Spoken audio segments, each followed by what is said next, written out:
ठरलेली वेळ आपण 3-3:30 पर्यंत आटपून टाकू, काही अडचण नाही. एके दिवशी काय झालं, घरी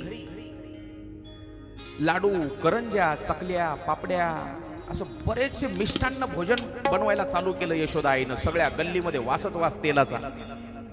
शामरावदाजी सगळ्या गल्लीत वास येऊ लागला. किसने म्हणला, अरे म्हणला काही सणबीन आहे का पेंद्याला म्हणला. ते म्हणला काय किंवा काय माहित नाही आपल्याला. लेकर नवीन आले घरी आणि घरी विचारलं, बाबा घरी काय सण वगैरे. म्हणले अरे तुला माहित नाही का, दरवर्षीचा इंद्राचा जो पूजेचा सण आहे, तो इंद्राच्या पूजेचा सण आपला जवळ आलाय आणि आता उद्या जायचं आपल्याला इंद्राची पूजा करायला. सगळेजण आपण यमुनेच्या काठावर जाऊन ते इंद्राची पूजा करायची आपल्याला. ते म्हणला कशामुळे इंद्राची पूजा करायची. कृष्ण काय म्हणला, ऐका, कृष्ण जे आहे, कृष्ण कळणं एवढं सोपं नाही माय. कृष्ण देव म्हणून त्याचं चरित्र पाहायचं तर ठीक आहे, देव म्हणून पहा, पण एक व्यक्ती, एक मनुष्य म्हणून जरी पाहायचं असेल कृष्णाचं चरित्र, तर ते देखील अगाध आहे सर. मास्तर एवढ्या लवकर कृष्ण कळणं अशक्य आहे माधव सर कोणालाही. कृष्ण कळायला तुम्हाला त्याचं फार चिंतन करावं लागेल, फार चिंतन करावं लागेल. कृष्णानं बंडखोरी केली, बंडखोरी जी पिढ्यानपिढ्या चलत आलेली इंद्राची पूजा होती. पहिल्यांदा सांगितलं त्यानं इंद्राची पूजा कशामुळे करायची, काय कारण. म्हातारे वडीलधारी लोक होते, ते म्हणले इंद्र पाऊस पाडतो. म्हणला इंद्राचं पाऊस पाडायचं कामच नाही, त्याचं कर्तव्य आहे ते. इंद्र वरुणाला आदेश देतो आणि वरुणाचं पाऊस पाडण्याचं काम आहे ते. त्यानं त्याची नोकरी केली, त्याला मग पूजा करायची काय गरज आहे त्याची. मग पूजा कोणाची करायची, पूजा करायची गोवर्धनाची. कारण गोवर्धन पर्वत आहे म्हणून त्याच्यावर झाडे वेली आहेत आणि झाडं वेली असल्यामुळं पाऊस पडतो. हे आमच्या भगवान कृष्णानं 5,500 वर्षापूर्वी तेव्हा सांगितलं, विज्ञानानं आता सांगितलं. म्हणून म्हणतो मी, कृष्ण कळणं एवढं सोपं नाही. पाणी अडवा, पाणी जिरवा, हे आताच्या सरकारनं आता सांगितलं आपल्याला, पण कृष्णानं तेव्हाच सांगितलं होतं झाडामुळं पाणी पडते. हे कृष्णाचे विचार पहा तुम्ही. म्हणून म्हणतो कृष्ण कळणं एवढं सोपं नाही. पूजा करायची तर गोवर्धनाची करायची, इंद्राची नाही करायची. एक जण, काही जण बघा, तेव्हा सुद्धा देवाच्या बाजूने सगळे होते असं नाही. कृष्णाचा सुद्धा काही जणांना विरोध केला.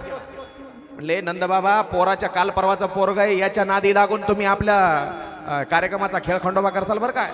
कोणत्या कार्यक्रमाचा, ते गोवर्धन पूजेच्या हा कार्यक्रमाचा खेळ खंडोबा करताल. मग नाही म्हणले, आता काही असो, यावर्षी कृष्णाचंच ऐकायचं, पूजा गोवर्धनाचीच करायची, इंद्राची करायची नाही. दुसऱ्या दिवशी सगळ्यांनी गाडी बैलामध्ये सगळं साहित्य भरलं पूजेचं. ऐका, गोवर्धन जे आज आपण पाहतो माय, ते गोवर्धन पर्वत जो आहे का नाही, तो पूर्वीच्या काळी फार मोठा होता. गोवर्धन पर्वताला एक प्रकारचा शाप आहे. दरवर्षी गोवर्धन पर्वत एका एका तिळानं जमिनीमध्ये चाललाय. ऐका, काही जणाला ह्या गोष्टी खोट्या वाटतात बरं का. काही जणाला अशा गोष्टी विज्ञानवादी लोकांना खोट्या वाटतात, तरुण मंडळी. त्याच्यासाठी मी तशाच लोकांचा महाराज आहे, जे म्हणतात का नाही देव नाही, मी तशाच लोकांचा महाराज आहे. गोवर्धन पर्वत हळूहळू लहान होत चाललाय, पण हिमालयाची उंची दरवर्षी वाढत चालली. मान्य करावं लागेल का नाही तुम्हाला विज्ञानवादी. हा का, कारण भूगर्भातल्या ज्या टेक्टॉनिक प्लेट्स आहेत, त्याला टेक्टॉनिक प्लेट्स म्हणतो ना, त्या दरवर्षी हलतात आणि भूकंप येतात आणि त्या हल्ल्याच्या नंतर जमिनीमध्ये एक दाब तयार होतो. त्याच्यामुळे जमीन अशी एकत्रित येत चालली, हिमालयाची उंची वाढत चालली. तसंच गोवर्धनाची कमी होत चालली. आपल्याकडे असे काही काही शिवलिंग आहेत, त्यांची दरवर्षी उंची वाढत जाते. त्याला स्वयंभू शिवलिंग म्हणतात. दरवर्षी त्या शिवलिंगाची उंची वाढत जाते. हे डोंगरकड्याचं शिवलिंग आहे. तुम्ही फार जे जुन्या काळचे लोक आहेत त्यांना माहित असेल, मामा, पूर्वीच्या काळी ते शिवलिंग लहान होतं, आता वरचेवर त्याची उंची वाढत चालली त्या शिवलिंगाची. विज्ञानाच्या कळण्याच्या पलीकडच्या गोष्टी आहेत या. तुमची आमची बुद्धी नाही पोहोचू शकत तिथपर्यंत. तसं गोवर्धनाचं आहे. गोवर्धन हळूहळू लहान होत चाललाय, जमिनीमध्ये चाललाय मध्ये मध्ये तो. हा ऐका, मग काय केलं, सगळ्यांनी ते जे काही पंचपक्वान्न बनवलेले होते, असं म्हणतात 56 प्रकारचे भोग. गोवर्धन पूजा कधी असते माय, आपण दरवर्षी करतो. तुम्ही देखील करता गोवर्धन पूजा. तीच गोवर्धन पूजा आपल्याला आता करायची. तुम्ही देखील करता तुमच्या घरी. कधी करता सांगा. आता बघा, एकमेकीच्या तोंडाकडे असं पाहतात, होय ग माय, आपण केव्हा केली मग.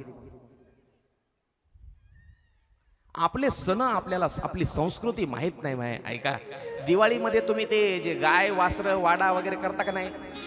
करता का नाही? तीच गोवर्धन पूजा आहे आणि दिवस देखील तोच आहे. बलिप्रतिपदा म्हणजे बलीला पायानं दाबलं तो दिवस. ऐका, अजून आता मी उद्या अजून सांगणारच आहे. ते जे राक्षस मारला नरकासूर, नरक चतुर्दशी म्हणजे तो दिवस. हे दिवाळीचे दिवस.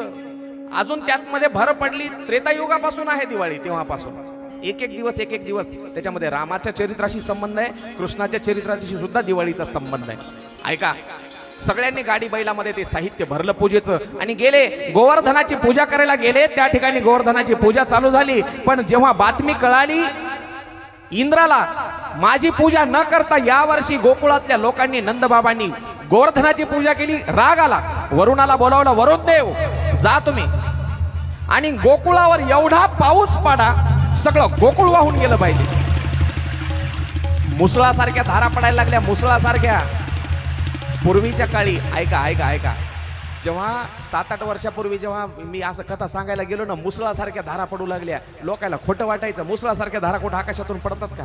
पण आज ढगफुटी पाहिली ना लोकांना, आता कळालं मुसळासारख्या धारा कशा पडतात ते. आता ढगफुटी कळाली लोकांना काय असते. ढगफुटी झाली गोकुळावर. वरून एवढा पाऊस पडला वरुणानं. त्यावेळेला जेव्हा कृष्णाला कळालं हे इंद्राचं कारस्थान आहे, इंद्रानं वरुणाला आदेश देऊन पाऊस पडायला सांगितले, तेव्हा सगळ्या बाल गोपाळ सवंगड्याला जवळ बोलावलं आणि गोकुळातले सगळे नगरवासी गाई गोपाळ सगळे गोळा केले आणि सगळेजण गोवर्धन पर्वताच्या पायथ्याशी आले. त्यावेळेला या चला इकडं ऐका, यायले ते कृष्ण, मला वाटलं आले काय की इथं, ते आणूनच लावले फक्त.